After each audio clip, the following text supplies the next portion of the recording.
Okay, welcome back, Dr. Heather Taylor to Emotionally Unavailable. It's so good to see you. I'm so It's excited that so you good to signed up. see you. Obviously, my world has been immersed in grief for almost 7 months, I guess. Yeah. Um, it's been very interesting, and you were someone I kind of wanted to talk to almost immediately for obvious reasons. But it's wild actually because I felt very knowledgeable about grief before. You know what I mean? Like, I have experienced so much loss.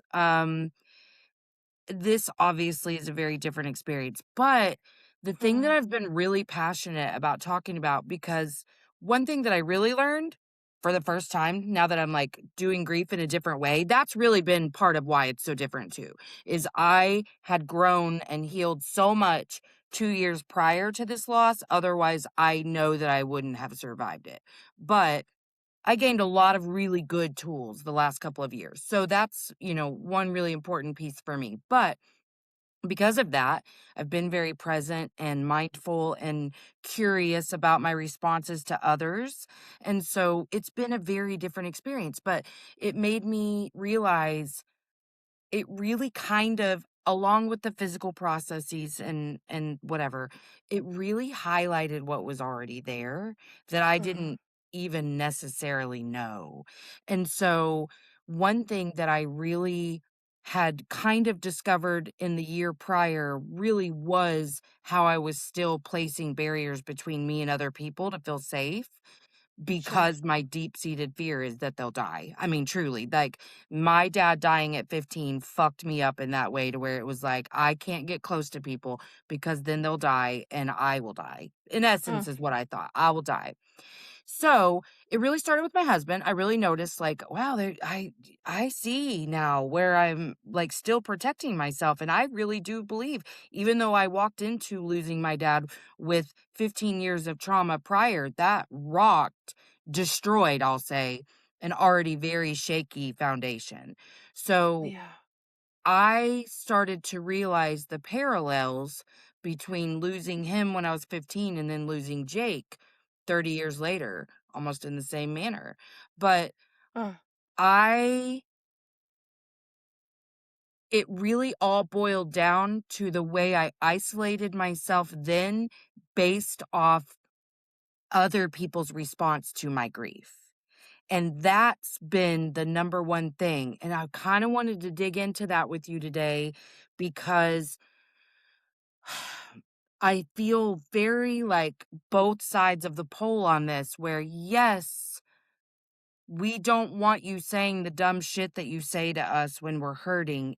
And there's space for love and compassion and understanding for the person saying the dumb shit also. And I think that's been the big shift for me. Mostly I just had this feeling like over and over, like, Jake died right before Christmas. And I think if that hadn't been the mhm. case, the support would have lasted a little bit longer, but we got about 10 days and then it was Christmas. And so everybody kind of, the funeral was the 23rd. So obviously, and I am not saying that with any malice. It didn't even, I expected it. I wasn't surprised. I wasn't even hurt by it, but I was lonely. I was Mhm. isolated. And so I found myself really responding in that same old manner, being like, people aren't showing up for me, you know, all the things that you can feel when you're grieving. And it felt like such an isolated experience anyway, which a friend of mine really helped me work through. She was like, "That's because you're the only mom he had. So, like, nobody else can carry this particular loss with you." And I was like, "Okay, that actually helped. Thank you." Like, I don't know if she had been talking to Chat GPT before we met up that day or what, but it was exactly what I needed to hear because I just kept feeling so alone, you know? And so Yeah. That was perfect. And I was like, "Perfect, okay, great." That really, really helped dig me out of some trenches. But I really had to stop and ask myself, like, how much are you telling people what you need, though? Like, you do have some responsibility here. You cannot just expect that people know how to show up in such a tragic circumstance. So that's really been the shift that I've made is personal accountability and responsibility in this Mm. grief is like, I do have to know what I need and ask for it too. At that point, I can make different evaluations if I'm not receiving what I feel like I've asked for. But I guess that's really where I wanted to be today. And I'm wondering kind of what your thoughts are on that. Okay, let me make sure I'm Yeah, yeah. answering the question. So it's that balance of I want people to show up for me and they're not necessarily going to show up perfectly. And what's my responsibility in naming what I need? Is that kind of what we're Yes, okay? absolutely. That little triangulation system. Yeah. Um, I think it's really hard too cuz so often I mean, you have experience with loss. You have a history of loss and you have done work on yourself. So I think there's a different level of awareness versus someone who's maybe going through a traumatic loss the first time Yeah. and maybe hasn't done a lot of work. And they definitely don't know what they need because they don't even know how to like get out of bed in the morning. Oh, And so there true. is, and so I think there's a different the gift of loss is like if you've done it once and you chose to do some work on it, it it helps you know how to navigate it later because you understand that like I'm going to be exhausted, I'm going to be irritable, I'm going to cry a lot, I might be quiet a lot, like my grief isn't going to go away. I'm going to learn to carry it differently through different seasons and it's probably going to bring up past losses that I've had. And I Mhm. know that having gone through losses, but for someone who's going through a loss the first time, it's very disorienting. Nothing feels like the right thing to say. But someone who's experienced loss, they know there's not a right thing to say. And it's just the person who's going to just keep showing up and checking in and understanding that like this is hard and I'm going to be different on the other side. And there's I think a different level of understanding and compassion for the people Yes. supporting the griever. Yes. Um, because especially if we've done some of our own work around that. But I also think some of these bigger losses, they do each loss is so nuanced, and so it's going to bring up different things. Like, losing Yes. my brother in 2009 was a very different, isolating kind of grief experience versus, like, my heart failure diagnosis in 2021, where now I'm dealing with, like, daily grief around like Yeah. when am I going to need a heart transplant, like, and it's different. Like I had different expectations and different needs for these Mhm. different types of grief. um and so I think it's important to have conversations like this, um for those of us who are lifelong grievers versus first time grievers, and just that there is a learning curve there, and that's not that you're failing or doing it wrong, it's just that Right. there's different insights we learn through the different loss lessons we go through. um and so I think like someone who's maybe had more experience with grief or loss, they know that like, okay, I'm going to have my doer friends. Okay, I need someone to walk my dog. They're gonna want a job, so I'm gonna give them a job. They're gonna walk my dog because I just can't even get out of bed, or they're gonna coordinate the meal train. And then I have my like chill vibes friend who's gonna distract me. We're gonna go get coffee. They're gonna make me walk at Costco and get samples to make sure I'm eating, subtly, and like they're gonna distract me. And then I've got my listener friend who it's 2 a.m. and I am stuck in a grief spiral, and they're going to just listen and validate and not try to rescue or fix because they understand how to be in the grief, in the ick with me, and they don't have to do something with it. So I think as we go through grief, we understand different friends have different roles. And if we go through another loss, it's like we can pull on that same scaffolding to help us navigate it differently this next round of loss, because that's the thing with grief, right? We're going to keep having losses the Right. longer we live. Unfortunately, yes. Unfortunately, and so God, I I hate think, it. like, that's why I think grief literacy is so important, um, because we're gonna keep having these experiences, and if we don't process it, we don't have supports, we're just gonna get buried in it ourselves, and then we're Yeah. stuck in the ick, in the grief, but we're still in a very grief-phobic, grief-illiterate society, and so Mhm. this is why Oh my conversations like this gosh, are it's been important. so highlighted. This is the thing, is I promised myself I would give the same compassion to others as I would myself, but thank everything. I had a couple of outlets. Because I signed my daughter up for a grief group and my son was interested, I was like, "He ain't gonna go without me, so I'll go too." And I didn't think I was a support group person, let me tell you. Like, I will tell you this, I want to highlight this because I think everybody should find a good group. I think there's one out there for you. I think everybody needs a group. I am the person who wasn't a joiner. I hated group situations. Like, I am telling you, if I found such extreme benefit from this, everybody will.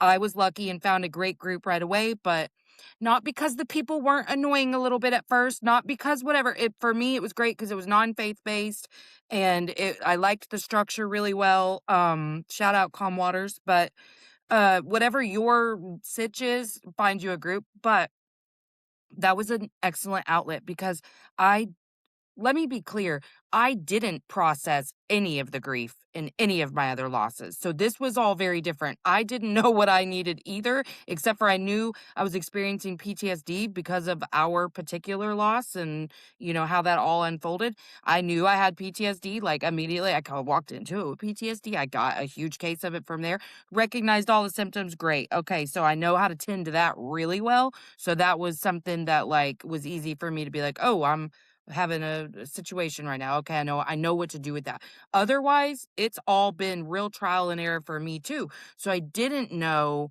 that with my new understanding of everything that every single thing actually that anybody said was going to hurt.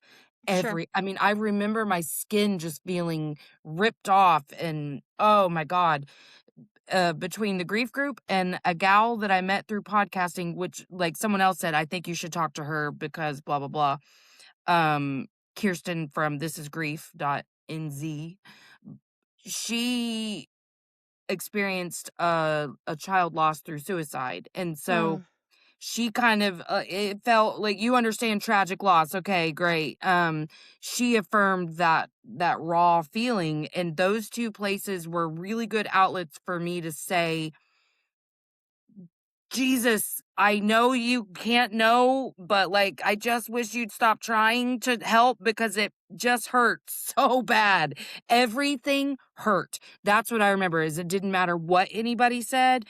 There was a couple of things that I don't remember. The first time I heard the grief is like glitter thing, that was kind of comforting. The 70th time it was like, okay. Yeah, it's like grief is like glitter at first. Look it up. I don't even remember it because this is Oh, something because people it's like to like say. it's everywhere? Yes. Got it. Got it, got Yes. it, got it. And Yeah. it The first sticks time and I it's heard it, I was like, "Oh, inconvenient that's and it's right." annoying. Oh, I like that. Okay, I get it. Yeah, yeah, yeah. Yeah. But then And then over time, the it's like then 70th you time see I the was little like, pieces of glitter and it reminds you and yeah, okay. "Yes." I And got I you. was like, "Oh, that Alright. makes sense. Okay, yeah." That and maybe one other thing were, like, actually comforting, everything else was so painful. And it was like, I just found myself recoiling and just, and wanting to retract from any social situations, but that was the part I pushed through was like, can we learn how to tell people that we don't want them to say that? I haven't. I'll be honest. Like, I'm still not good at being like, I don't really like that. The only thing I've gotten decent at is when someone makes an assumption, I will correct the assumption. That's the only thing I've gotten good at voicing. But otherwise, I just remember everything really being very painful. Like, please just stop trying to fix it. It's making it so much worse. Please.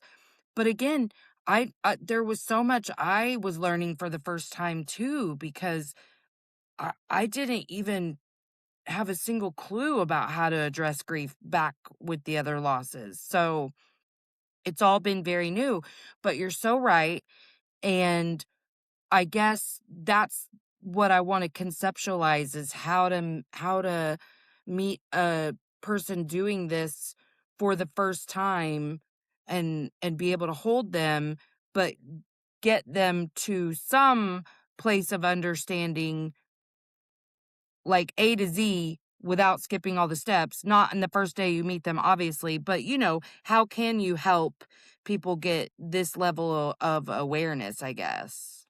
Well, Melissa, I just so happen to have an acronym that I created that I am promoting all over the place that is actually what I think is super helpful. So I'll do a little shout out for my stay framework. What I so I've been a practicing since 2012. I've been in hospice. I've done group practices, solo practice, and I specialize in grief. That's what I did my research on. That's my whole shtick. Grief is my jam, and thinking about how do we make grief approachable, because what's like when someone thinks of grief they instantly like clench up, or they turn and walk. Like I had a booth at a conference once about my podcast, the Grief is the New Normal podcast, and the facial expressions of people walking down my row when they saw the word grief, it was wild. It was like one of three options. They either walked over and said, "Hey, this is so cool. I'm so glad someone's doing this." They made like an ick face and like avoided Oh, contact and just kept walking, or they just turn and walk away and avoid altogether. Like it was wild. Or they dang. challenge on the name. Like, do you really think grief is the new norm? I'm like, yes, like grief is a universal experience. Anyways, so I wanted to create like an orienting stance for how we can show up for grief, whether we're at work, whether it's coffee with a friend, um, at church or whatever religious, spiritual place of community, or even in the therapy office. Because as you know, most mental health clinicians, we are not actually trained in how to do grief. Right, It's not in our curriculum other than Kubler-Ross's 5 stages of death and dying, which is for someone with a terminal diagnosis and has just been right. applied to those left behind. Anyways, that's a whole nother conversation. So Ugh, my I've beat acronym that horse, I promise. I know, same. So it's how so I have a Substack called How We Stay with Grief. So stay stands for slow down, track the losses, allow complexity, and yield to the moment. And so when we first think about grief or it comes up unexpectedly, whether you're at work or over coffee with a friend, what do? We panic. We don't want to say the wrong thing. We freeze. We're uncomfortable. Do we talk about it? Do we not talk about it? So what do we need to remind ourselves? We need to slow down. Take a fucking deep breath. Yep. I cannot fix or rescue this person from their grief. So I can take that pressure off and I can slow myself down and just be with them in it. Even Deb Dana, she does a lot of research on polyvagal theory. And like, it's like we're in that sympathetic nervous system space of anxiety when grief shows up, when the griever's in that dorsal space most often. And so it's like, how do we match energies? Let's just slow Yes. down. Right? Yes. And that feels so much better as we're taking the pressure off, we're taking a breath, and we're just going to slow down. We don't need to fix anything in this moment, but we can be present. Track the losses. So often people think like the one loss or the primary loss event is the only grief happening here. And instead, let's look on tracking the losses. Okay, how did this impact their identity? How is this impacting their physical health, their relationships, their beliefs? Like you're looking at all the different layers of loss that they're going through and the secondary losses, the ripples from that. Mhm. So, and you can name some of that, like maybe it's you were caregiving for someone for a number of years and your role as a caregiver and you're missing them, but you've also been missing them for years. Like you're talking through the different layers of loss. And then we have allow complexity. This is that both and that like I think a lot of mental health clinicians are pretty good at the both and holding the duality, the complexity of things. Like we can be utterly devastated and grieving and sad and looking forward to coffee with whoever Right. we're meeting with or like grateful to be at work and distracting ourselves, but it's both Mhm. things existing in one body at the same time. And I think people still really struggle with that concept of duality and the both Yes. and that and I think that fits in with the dual processing model for bereavement where we're oscillating between grief work and restorative work. And so we're holding space for both and then yielding to the moment. I mean, we think about work meetings or coffee dates or even therapy sessions. We always have an agenda. There is usually a plan when we're getting together with someone. And grief, she be inconvenient. She shows up when she needs to be seen and witnessed. And so, does it cost us anything to spend 5 to 15 minutes yielding to that grief taking up space? No, it doesn't cost us Yeah. anything.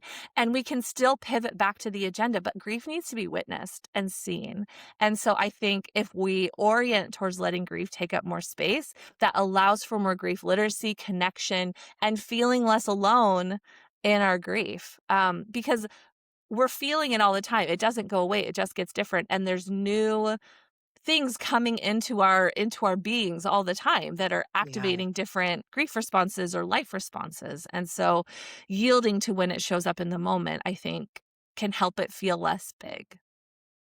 Yeah, you know what's been interesting is I've been spending more time with one of my friends that the summertime is when we have more time for each other. And I I feel like conversations about Jake in our house have really slowed. I Mm, I don't know. It just feels a little different. And I felt like the last few times I've seen this friend, I've had so much to say about Jake or something happening or whatever, to where, like, when I was leaving, I was like, "Did I talk about that too much?" And, like, then I stopped because I'm like, "Okay, you just feel that." But I was asking myself, like, why did that come up so much more than normal? And I'm like, I just kind of always go, "You must have needed to talk about it." Like, that's the thing that I'm always yeah. defaulting back to because my natural instinct is to hide and not share and whatever. But I have noticed with this one friend, I've just been talking about it so much, and I'm, like, afterwards just questioning it, like, "That's so weird because I don't feel like I talk about it to that length every day anymore." But I also the whole like, I was so confused at first because I kept waiting to feel different. That Mm, was the thing, like, I was judging myself a little bit at first because I was like, "What?" Like, I don't feel like this totally different person or whatever the way I did with other losses, and, I'm sure I was just getting wrapped up in something so that I could avoid feeling for a second. But so I decided, like, you're allowed to feel however you want, but then as time went on, I was like, "Oh, what's changed significantly is my capacity." Com mm, All the way around, like, and if I had not already left a job, been, self-employed, all that, I would be a totally different person because I would be a basket case out trying to, like, hit a regular schedule, like any of that stuff. Because everybody was so generous with the GoFundMe, I was able to take like 3 weeks off, so things like great. that. And so I really had time to just like chill and get to an okay place before I went back to work. That's not a luxury that everybody has to go back into a schedule that they create based off their capacity. That's something I still notice almost 7 months later is I nothing has changed backwards for my capacity. I still have very little, like, tolerance levels. I notice my capacity to be with other people and their experiences has really Mm, shifted because I'll be like, "Did" I feel so ashamed to say this, but I'm like, "Did I really feel like the best person to come to for support with that?" Sometimes. And then that's when I stop and I go, "Oh, this is a signal that you don't have the capacity." Like, that's okay that you just had this very human thought, but what it means is you don't have the capacity and you need to just step back. Like, that in some way communicate, "I don't have the capacity for this." Like, however that needs to happen, or I don't respond to messages the way I used to. I'm a Gemini, so I was constantly texting back and forth, whatever, like, just constant. If somebody sends a message that's really long, I will ignore it for a while because my brain doesn't take in information the same way. So I was like, okay, things have definitely changed because I don't. think the same, communicate the same, but I just didn't feel so different like I had with other losses where I felt like a foreigner in my body, you know?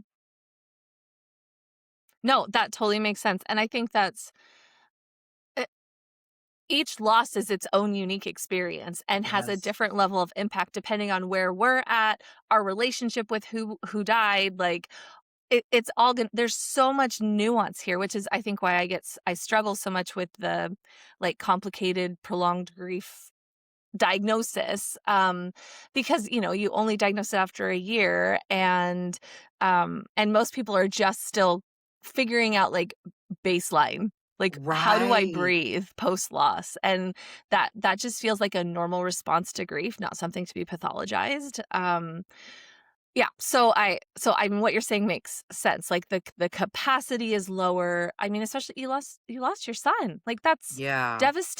that's devastating, and I'm so glad you found a support group that fits. I've worked with a number of parents who have found a lot of connection specifically around other parents who've lost a child because I think there is so much nuance there, and it helps them feel less alone in it, so I'm glad you found a great group connection and also, like, understanding, yeah, my capacity is gonna be shit for a while. Like, this changed me in so many unexpected ways. I am more irritable.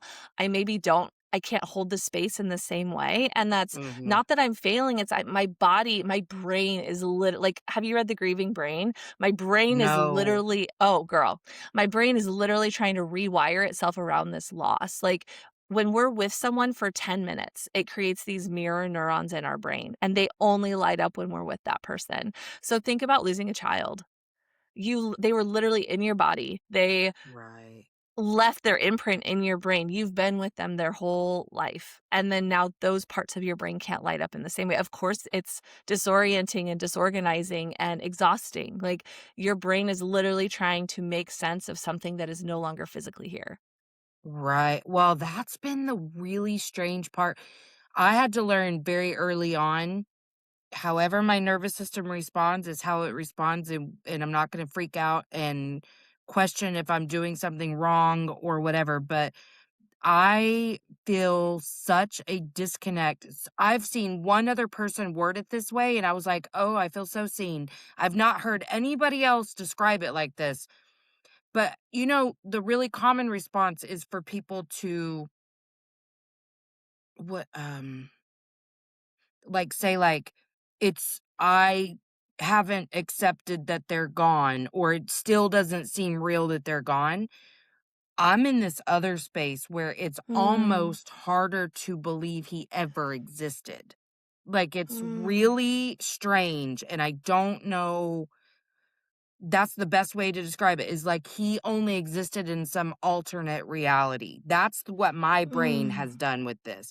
And I saw someone else say it and it made me feel less crazy. So I was like, okay, thank you. Cause I call it a disconnect or numbness, but it's so much more than numbness because unless I really appreciate my hormonal shifts around periods because that's when I can really feel otherwise, I really don't a lot of times. Ugh. I mean, there's been a couple times already during this conversation that would have been easy to cry, but, like, most of the time, there is this disconnection that I I'm just assuming it's my nervous system. This is the way it's organized itself to survive this because it's the worst thing that can possibly happen. So, I had to stop judging it because I Yeah. I was afraid I was in denial and was like, "Oh, are you," and I'm like, "I can't help that this is what it's doing." I literally can't because I'm doing everything I can to be present with all of it, and if this is the way that my nervous system has decided this is what we'll do to survive, Yeah, but it sounds very protective, like you're yes, I mean, that's the word that keeps popping in my head is maybe a little dissociative and a lot protective because the pain is too intense to just camp in, to all just the sit time, in. That's exactly. it's constant. It's like I can't exist in that space. I won't function. So this is a way your brain and body are organizing themselves to keep showing up and living and doing what you need to do.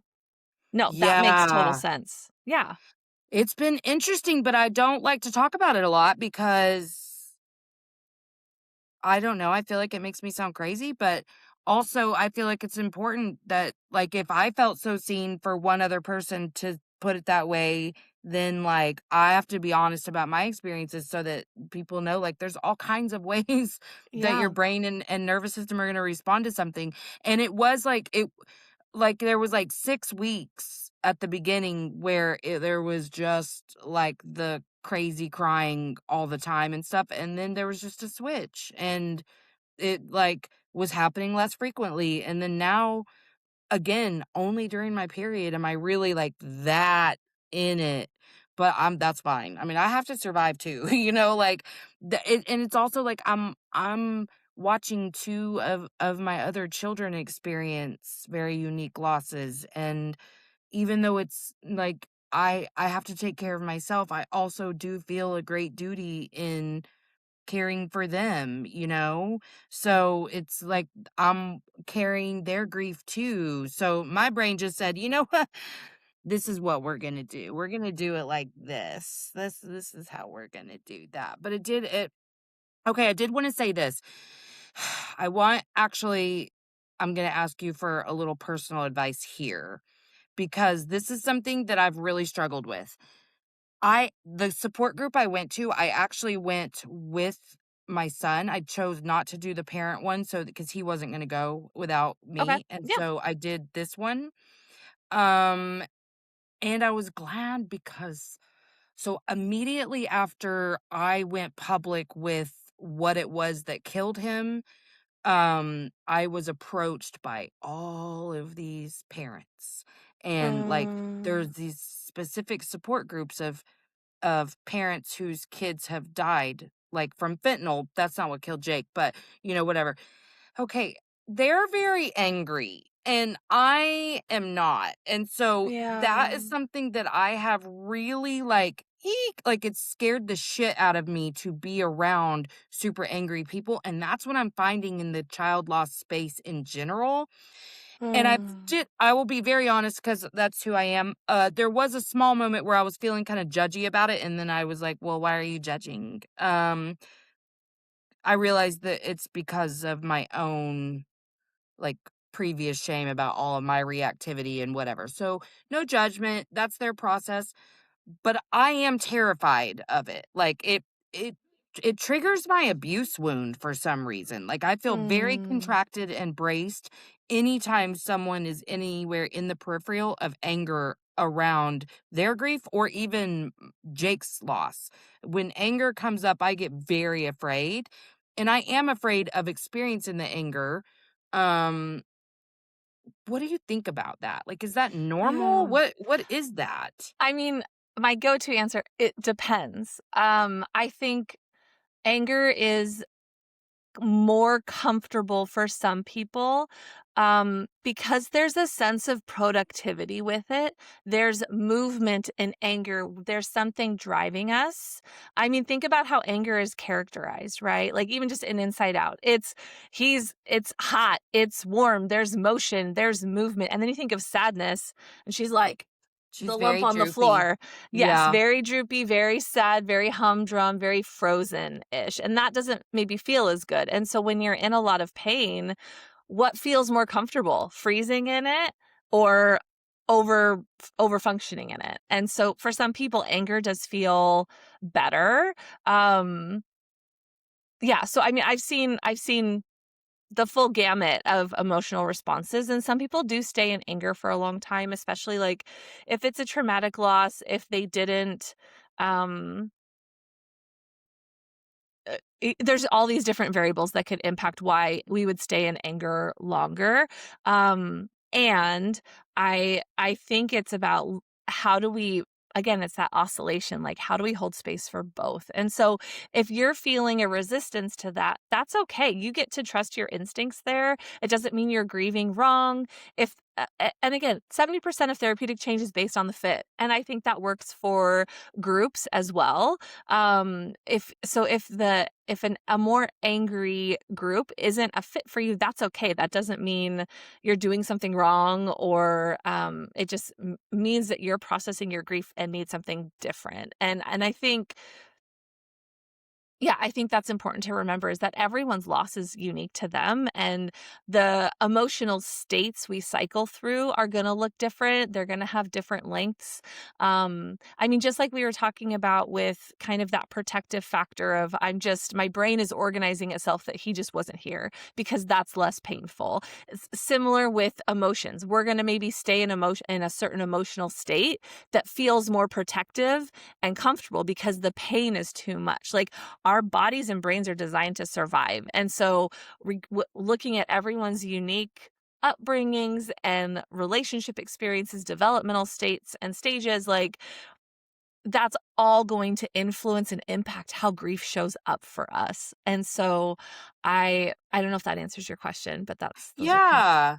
Yeah, I think again, like, even though I don't voice most of these things a lot, there is always just a little worry that I'm doing it wrong. You know what I mean? Yeah. Like, just Yeah.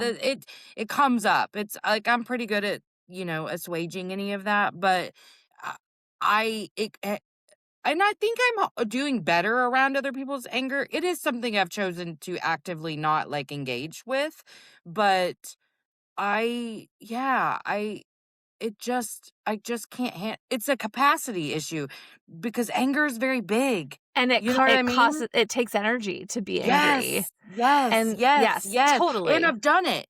That's how all my other grief processes went. Like, I did that. So, I gave all I have to give to anger in grief, you know? But it did make me feel like, is this another level of denial that I can't but, the thing is I've been raised around addiction my whole life, and I went to those AA and NA meetings with my mother when I was little. I know who's responsible here.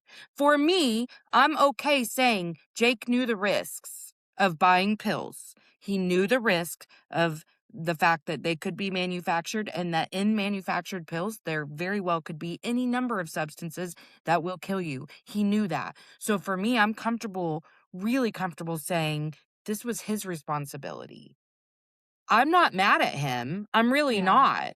Because he was a fucking 18-year-old kid who was going through a breakup and all kinds of stuff and didn't know how to experience feelings and was trying to feel euphoric and did something really stupid. And Yeah. unfortunately, he didn't get a chance to like make it right, you know? That doesn't make me mad. Other people are mad and that's okay, but like my older son has gone through his little, like anger periods and I'm just like, "Okay, well, I'm not mad." I'm just not, and I'm not mad at the person who sold it to him. I never have been. We knew from the jump where it came from, how he got it, all the things, and I was kinda content to just be like, "I'll let that unfold however it unfolds." Um, I'm not mad at them. The thing is about, like, the low level dealers are just selling to sustain their own habit. Like that I know this guy didn't have any intent.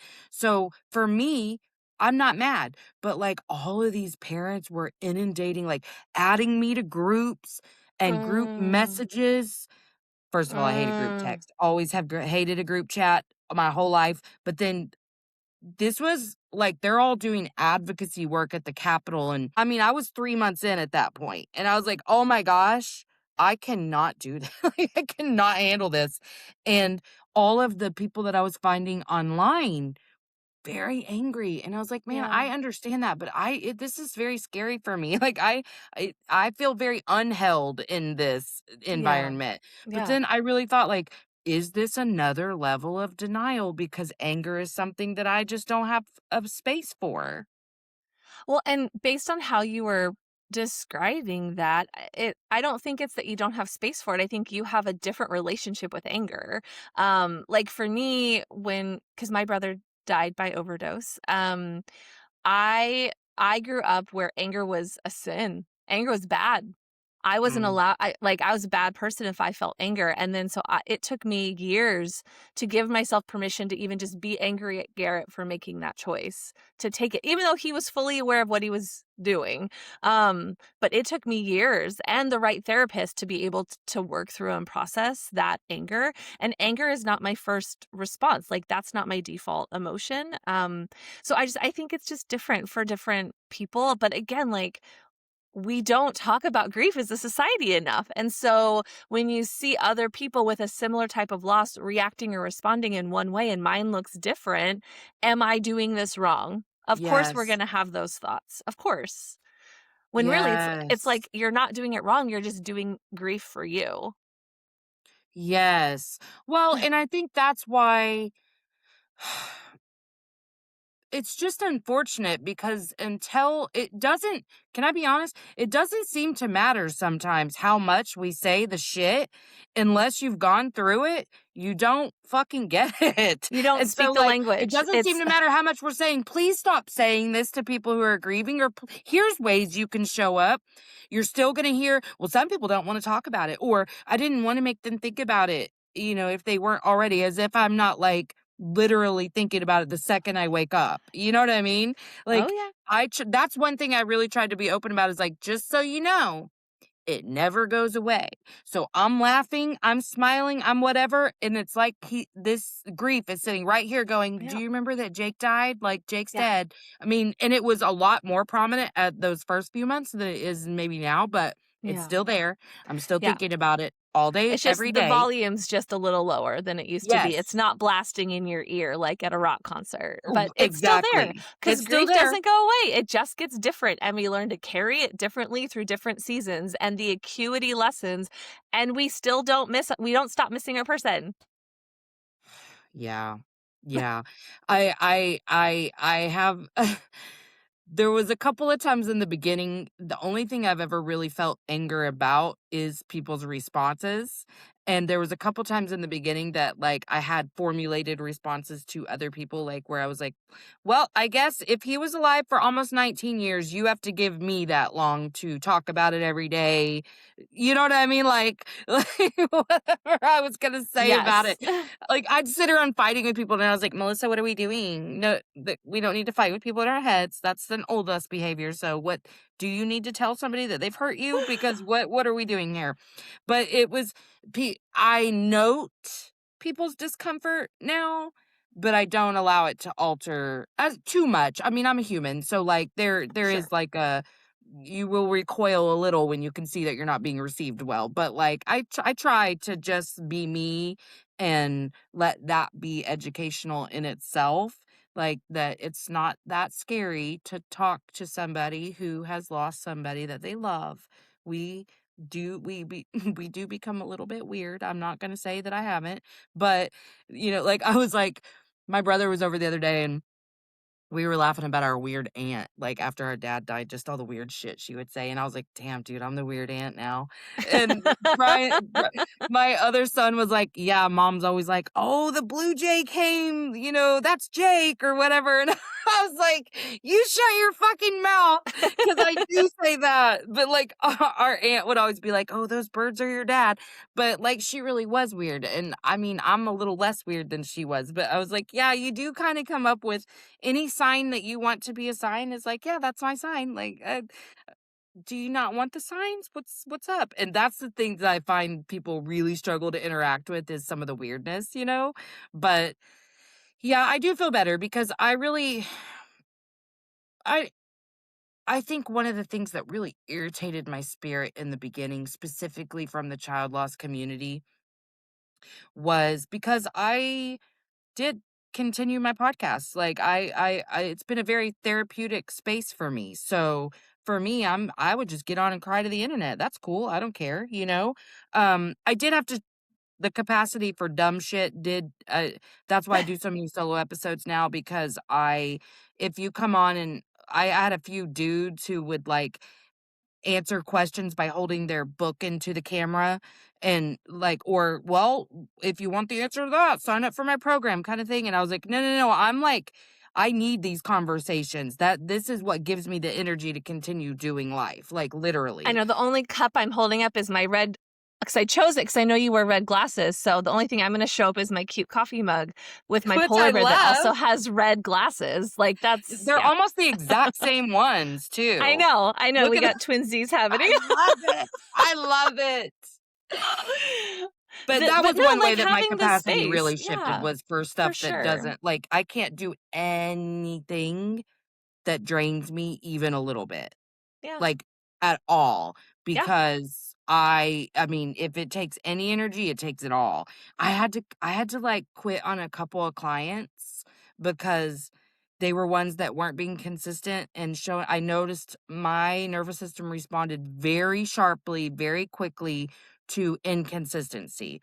Because Uh, PTSD is very real, like, I had that's been a real struggle is the like, panic that can happen with certain things. Like, we got a puppy right after he died, and the fear this dog brought into my life because she was this tiny when we got her. There was a lot of happenstance that happened, well, that's why we have her. We didn't need her, but damn it, we love her. I had a couple of almost full-blown panic attacks over this dog because I was, like, so afraid she was gonna die. It was and not for good reason, like, this was literally my brain just formulating yeah, shit to be afraid of. yeah, But, oh my gosh, it was wild. So, I got very clear about what gives me energy and what takes away my energy, and that's what I've really stuck with. The podcast does light me up. It really does give me all the energy in the world. Like, I can be having a rough morning and then get on and have a conversation like this, and it carries me through the whole day. A really good therapy session with, me being a good therapist and seeing, good progress. That like those are things that really do sustain me. So I I could feel some grief moms, specifically moms. Um I'm not going to use the word judging, but definitely curious about the fact that I was able to continue doing the podcast and, just cry on the internet if that's what I felt like I needed to do. Um and it did start to make me question things, but there was also this really irritating assumption, I guess I'll say, that like I'm in this stage right now, but like when it all hits later, and I'm like, why would you ever try to tell somebody that's going to get worse? Like, why? Well, just wait. Just wait. And I'm like, what? uh, That's worse than it gets better. Like, yeah, yeah, what? That was the only thing that I was like, "Yeah, that sucks. child loss maybe just isn't my space right now." Right. Yeah. And I think that's you get to make that choice. And again, everyone's loss is different. And so there's going to be different cycles that we go through. There's no linear stages here. And we all experience the different emotions in different ways, in different intensities. And because we're unique, each person's unique and not in like a, you know, special snowflake kind of way, but just like we are all unique in how we handle, process, internalize, metabolize emotions. It's going to look different, Well, and and I especially think grief. oh, absolutely. And I think that really highlights kind of what we started this conversation with, which is what was already there when you Yeah. lost your person. That's really the things that I'm understanding deeper about myself as what was already there. I Yeah. came into this loss with a lifetime of attachment issues and, all kinds of other stuff. And that's the stuff that's I'm going to be cycling through. How I've always responded is going to look different than how other people have always responded. And that's why I think it's so important for people to just in general deal with their shit. Like, become more emotionally available in general because maybe you don't understand grief, but I have friends who know how to sit and hold whatever I'm carrying and giving them in that moment, whether they have ever experienced a loss or not. they can sit there and not try to rescue versus people who have experienced loss and consider themselves very spiritual and enlightened and whatever, still jumping to rescue. Every single time I bring something up, it's like and flowery words. I'm like, I know what this is, so I'm not going to let it bother me. But like, I just clocked that you were uncomfortable with my grief and tried to rescue me. Yes, yes, my grief was too much for you. Thank you for communicating that so clearly. Yes. Yes. The flowery words almost I make hate the me, flowery words, I hate them so much, sorry. and listen, me too, but I think I feel so shitty about it because I think I used to be a flowery words kind of person. I'm not sure, but I feel like I might have been. And now I'm like, okay, it's bizarre to receive a text out of the blue of flowery words, and I'm like, you didn't want a response because you didn't ask me anything. You gave me a lot of "I've been thinking about you, and here's all the flowery words," and blah, blah, blah, and I'm just like, "Heart, I guess?" Like, I see your But intent. I also think that's an appropriate response. Like, when we're grieving, I at least for me, I don't have the mental capacity to text it back out.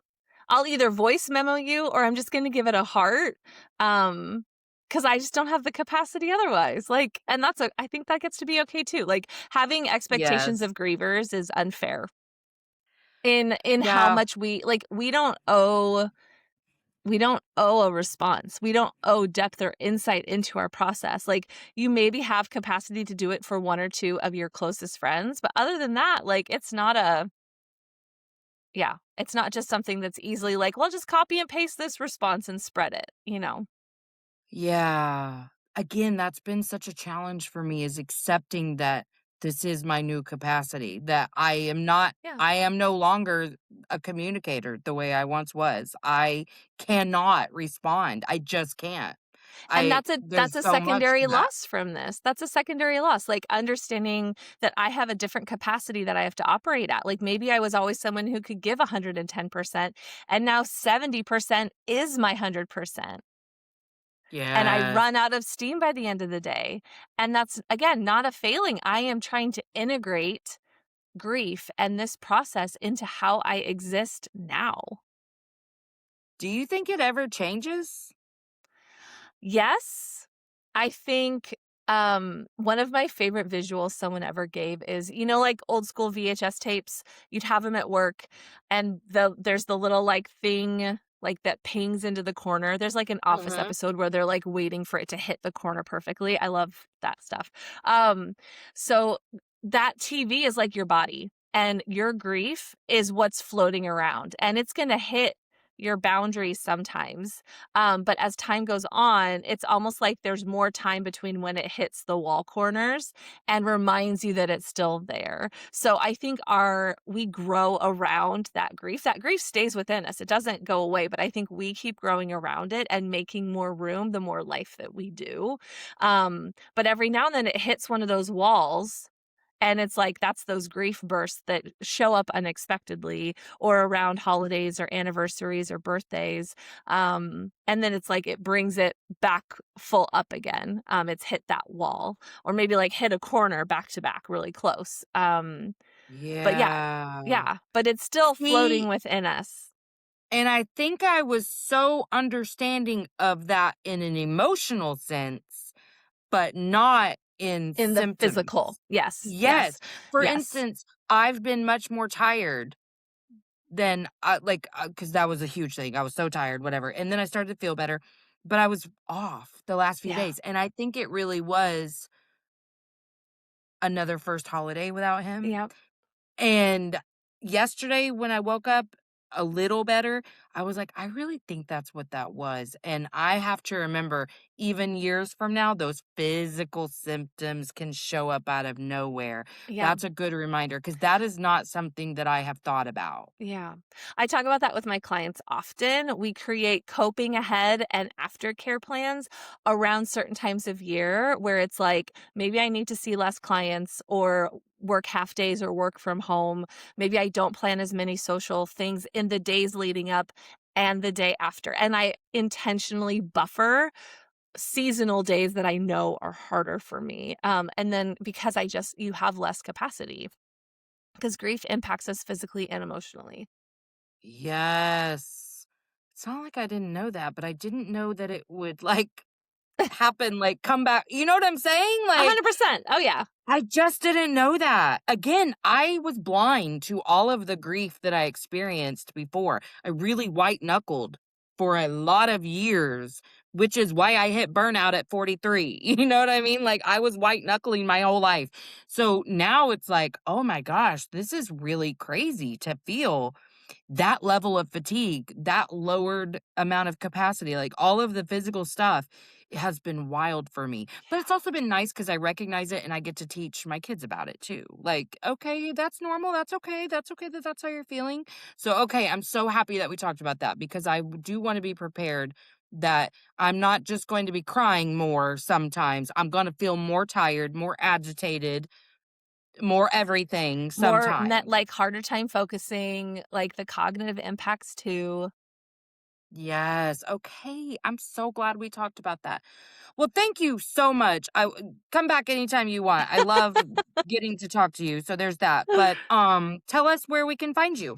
Yeah, I'm on Instagram at Dr. Heather Taylor. I'm on Substack, How We Stay with Grief, and my podcast, Grief is the New Normal. I also have a new fun side project I'm starting called Grief Between the Pages, where we're reading romantasy fantasy books through the lens of grief.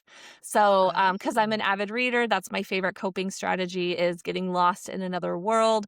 And there's tons of grief in the stories that everyone's obsessed with on Book Talk. So let's talk about the grief in them. So yeah, and then hello at grief is the normal is my email if you ever want to reach out. And I am seeing new clients. I'm SciPac, so I can see clients virtually in any of the 43 states that are part of SciPac, but I'm based in Oh, Washington State. dang. Yeah, Right on. And also, before I forget, so all of that will be in the show notes, but I will link the last episode that I had with you for people to hear that too. cool. Awesome. Well, thank you so Thank much. You have made my you. day. Oh, I'm so glad. It was lovely to catch up with you and thank you for sharing about your process with Jake. Yes. Okay, I'm going to press stop. Hang out for 1 sec. Okay. Thanks for coming to Emotionally Unavailable. If you haven't already, like, subscribe, and share.